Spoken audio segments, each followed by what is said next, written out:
এর মধ্যে আমি নামিয়ে নিচ্ছি,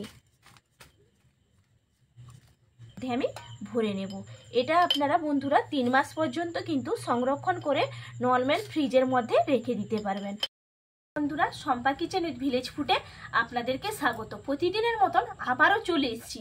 আজকেও আপনাদের সঙ্গে খুব দরকারি এবং খুব প্রয়োজনীয় একটা ভিডিও আপনাদের সঙ্গে শেয়ার করব। আশা করি সবারই উপকৃত হবেন এবং সবারই ভালো লাগবে। দেখুন, আজকে একটা আস্ত নারকোল নিয়েছি। নারকোলটা সাইজও কিন্তু খুব একটা ছোট না, বড় আছে, মাঝারি সাইজের একটা নারকোল নিয়েছি। আপনারা চাইলে যে কোনো সাইজের কিন্তু নারকোলটা নিতে পারেন। আর এটা আমরা বাজার থেকে দেখুন আমরা শুকনো নারকোলের গুঁড়ি কিনে আনি, বা ড্রাই যেটা বলে যে ড্রাই নারকোলের গুঁড়ো, সেটা আমরা বাজার থেকে কিনে আনি। বাজার থেকে কেনার কোনো রকম দরকার নেই, কোনো রকম ঝামেলা নেই, বাড়িতেই কিন্তু খুব সহজেই আপনারা বানিয়ে নিতে পারবেন। আমিও কি করে সহজে বানাই আপনারা পুরো ভিডিওটা দেখতে থাকুন। আমি নারকোলটা ছাড়িয়ে নেই, এই যে ছালগুলো আছে ছাড়িয়ে নিতে হবে। এগুলো কিন্তু ধোনা দেওয়ার কাজে লাগবে। আর এই যে নারকোল ছোবড়া দিয়ে আগের ভিডিওতে আমি ধূপ বানিয়েছিলাম, খুব ভালো হয়েছিল, বাড়িতে অনেক দিন কিন্তু জ্বালিয়েছি। আপনারা চাইলে ধূপের রেসিপিটাও দেখে নিতে পারেন। আবারও বাড়িতে বানাবো, তার জন্য এগুলো রেখে দেব।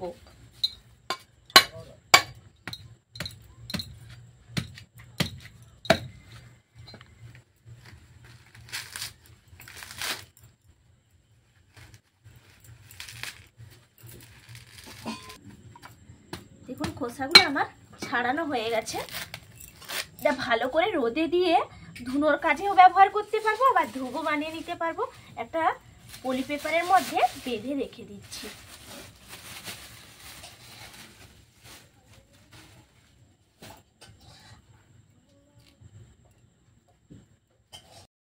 ভালো করে ছাড়িয়েও নিয়েছি, এরপর আমি ভেঙে নেব।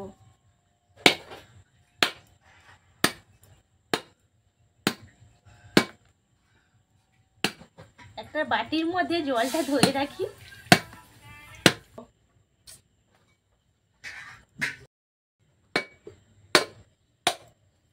দেখুন, পুরোটা আমি ভেঙে নিয়েছি।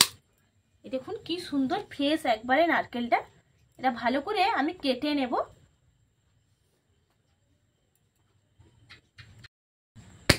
দেখুন, নারকেলটা আমি ছোট ছোট করে এইভাবে টুকরো করে কেটে নেব। যদি তুলে নিতে পারেন তাহলে ভালো, পুরো খোলটা তুলে নেবেন। আমি খোলটা তুলতে পারলাম না, তাই এরকম আমি ছোট ছোট টুকরো করে নিচ্ছি।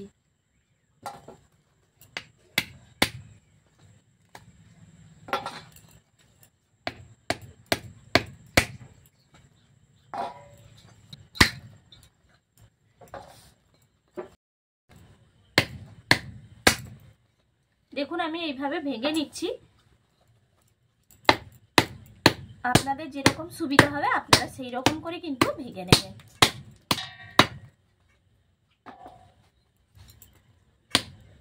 দেখুন, সবগুলো আমার ছাড়ানো হয়ে গেছে। এরপর আমি একটা বটি নিয়েছি, এই বটি দিয়ে আমি এই যে পেছনের যে খোলটা আছে এটা তুলে নেব। খুব সহজেই উঠে যাবে, অনেকগুলো কিন্তু উঠে গেছে। আর যেগুলো থেকে গেছে দেখুন এইভাবে তুলে নিতে হবে।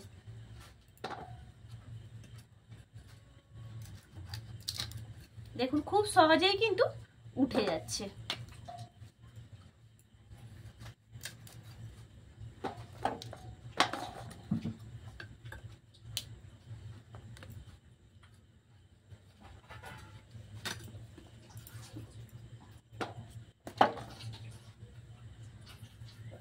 সবগুলো আমার তোলা হয়ে গেছে।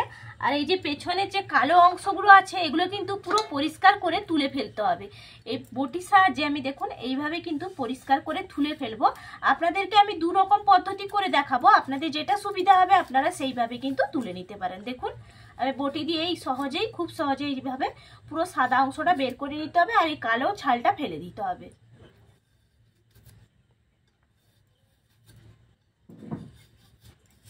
দেখুন কি সুন্দর পরিষ্কার হয়ে গেছে। এইভাবে একটা আপনাদেরকে বটির সাহায্যে তুলে দেখালাম, আর একটা আপনাদেরকে দেখিয়ে দিই। এখানে আমি নিয়েছি, দেখুন বন্ধুরা, নিয়েছি একটা গ্রেটার। গ্রেটারের সাহায্যেও আমি কিভাবে তুলছি আপনারা দেখতে দেখুন। এই যে দেখুন, এই পেছনটা এই গ্রেটারের সাহায্যে এইভাবে করলেও কিন্তু খুব সহজে উঠে আসছে। দেখুন এইভাবে উঠে যাচ্ছে। আপনাদের যেইটা সুবিধা হবে আপনারা সেটা দিয়ে কিন্তু করে নিতে পারেন।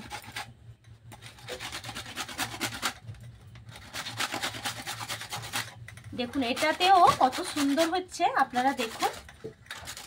এই দেখুন কি সুন্দর পরিষ্কার হয়ে উঠে গেল।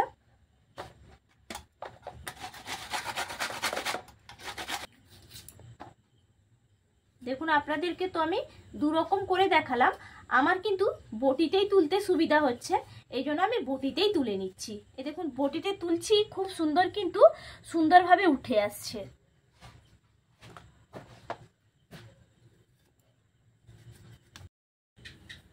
দেখুন সবগুলো আমার ছাড়ানো হয়ে গেছে। এরপর আমি এটা ভালো করে ধুয়ে পরিষ্কার করে নেব। তার জন্য আর একটা থালা নিয়েছি, থালার মধ্যে দিয়ে আমি ধুয়ে নিচ্ছি। এর মধ্যে জল দিয়ে ভালো করে ধুয়ে নেব, তাহলে যেই ময়লাগুলো আছে সেগুলো আর থাকবে না। দেখুন ভালো করে আমি ধুয়ে নিয়েছি। এরপর আমি একটা করে তুলছি। আর দেখুন একটা আমি সুতির কাপড় নিয়েছি, এই কাপড় দিয়ে ভালো করে কিন্তু নারকোলটা মুছে নিতে হবে, যাতে একটুও গায়ে জল না লেগে থাকে। সেজন্য দেখুন ভালো করে আমি মুছে নিচ্ছি।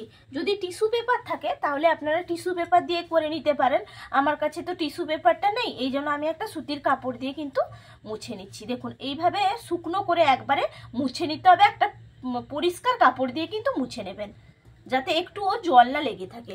প্রত্যেকটা এইভাবে নেব আর ভালো করে জল মুছে নেব।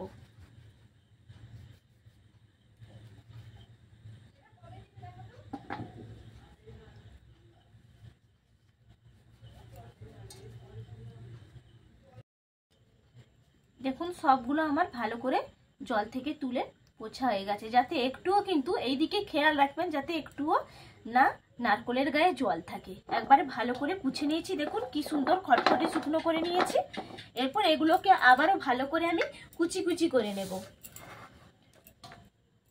এইভাবে আমি ছোট ছোট করে টুকরো করে নেব। দেখুন এইভাবে টুকরো করে নিতে হবে।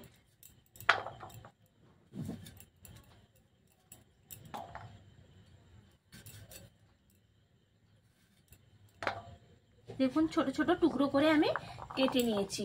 এরপর আমি একটা মিক্সিং বোল নিয়েছি, এই বোলের মধ্যে আমি টুকরোগুলো নিয়ে নেব।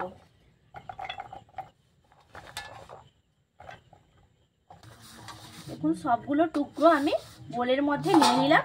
এরপর ঢাকা চাপাটা দিয়ে আমি ভালো করে এটা গুঁড়ো করে নেব। করে সেট করে নিয়েছি, এরপর ভালো করে গুঁড়ো করে নেব।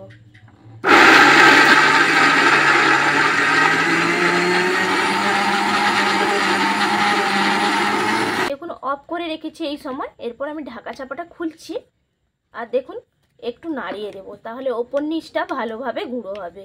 এই জন্য চামচ দিয়ে একটু ওপর নিচ করে নিচ্ছি। একটু ওপর নিচ করে নিলাম। এরপর আবার ঢাকা চাপাটা লাগিয়ে দেব।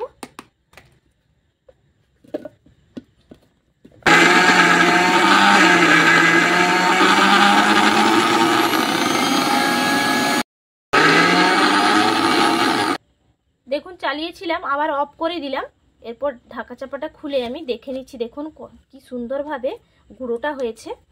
দেখুন এইভাবে কিন্তু অফ করবেন, তারপর চামচ একটু নাড়িয়ে তারপর আপনারা গুঁড়োটা করবেন। একবারে হয়ে গেছে। আমি এরপর থালার মধ্যে একটা ঢেলে নিচ্ছি। একটা থালা নিয়েছি, থালার মধ্যে নারকোলের গুঁড়োটা আমি ঢেলে নিচ্ছি।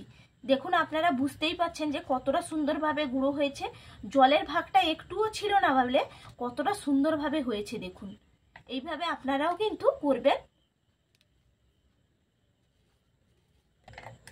দেখুন পুরোটা আমি ঢেলে নিয়েছি। এরপর আমি উনুনটা ধরিয়ে নিচ্ছি। উনুনটা আমি ধরিয়ে নিয়েছি। এরপর কড়াইটা চাপিয়ে দিচ্ছি। দেখুন কড়াইটা তো বসিয়ে দিয়েছিলাম, কড়াইটা একবারে ভালো করে গরম করে নিতে হবে।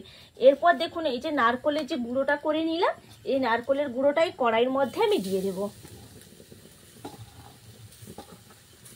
এরপর আমি নাড়তে থাকবো অনবরত, একটুও কিন্তু নাড়া থামাবো না, তাহলে বসে যাবে আর লাল হয়ে যাবে, তখন আর ভালো হবে না। এই জন্য অনবরত কিন্তু নাড়তে হবে, আর একটু আঁচও একটু কম রেখেই নাড়তে হবে।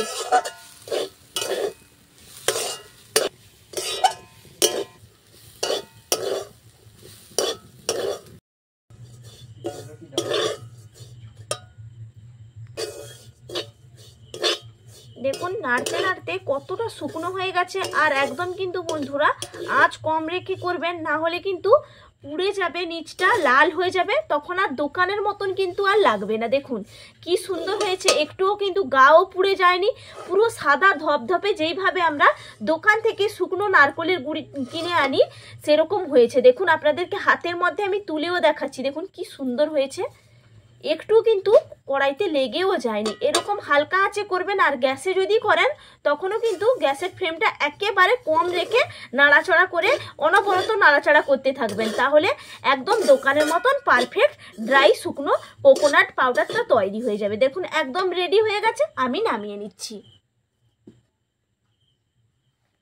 তার মধ্যে আমি নামিয়ে নিচ্ছি। দেখুন থালার মধ্যে তো নামিয়ে নিলাম, আর আপনাদেরকে আবারও আমি একবার চামচে তুলে দেখাচ্ছি। দেখুন কতটা সুন্দর হয়েছে, আপনারা নিজেরাই দেখেই কিন্তু বুঝতেই পারছেন। আর অবশ্যই আপনারা বন্ধুরা কমেন্ট করে জানাবেন যে আমার কতটা সুন্দরভাবে নারকেলের গুঁড়োটা তৈরি হয়েছে। পুরো দোকানের থেকে কিন্তু কোনো অংশে দেখুন কম হয়নি, এতটাই সুন্দর হয়েছে। আপনারা অনেক সময় ঝামেলা হয় নারকেল কোরানো নিয়ে, তার জন্য এইভাবে যদি করে রাখেন, কোনো আত্মীয় স্বজন এলে চট করে কিন্তু আপনারা কোনো নারকেল দিয়ে একটা রেসিপি তৈরি করে দিতে পারেন। বা বাচ্চারা অনেক সময় খেতে চায় না, একটু সিমাই পায়েস করে দিলেন, তখন চট করে মিশিয়ে দিতে পারবেন। এটা একটা কাঁচের বয়ামের মধ্যে আমি ভরে রাখবো। কাঁচের বয়াম নিয়েছি, এই বয়ামের মধ্যে আমি ভরে নেব। এটা আপনারা বন্ধুরা 3 মাস পর্যন্ত কিন্তু সংরক্ষণ করে নর্মাল ফ্রিজের মধ্যে রেখে দিতে পারবেন। খুব সহজেই কিন্তু তৈরিও করে নেওয়া যায়, কোনো রকম ঝামেলাও থাকবে না, কোরানোর ঝামেলা নেই।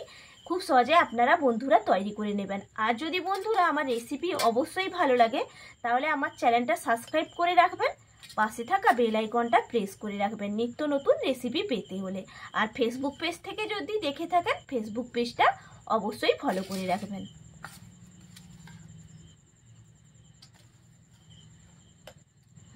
বয়ামের মধ্যে আমার ভরা হয়ে গেছে, এটা আমি ফ্রিজের মধ্যে রেখে দেব। আর সবাই ভালো থাকবেন, সুস্থ থাকবেন। আবার আপনাদের সঙ্গে আমার পরের রেসিপিতে দেখা হবে বন্ধুরা। টাটা।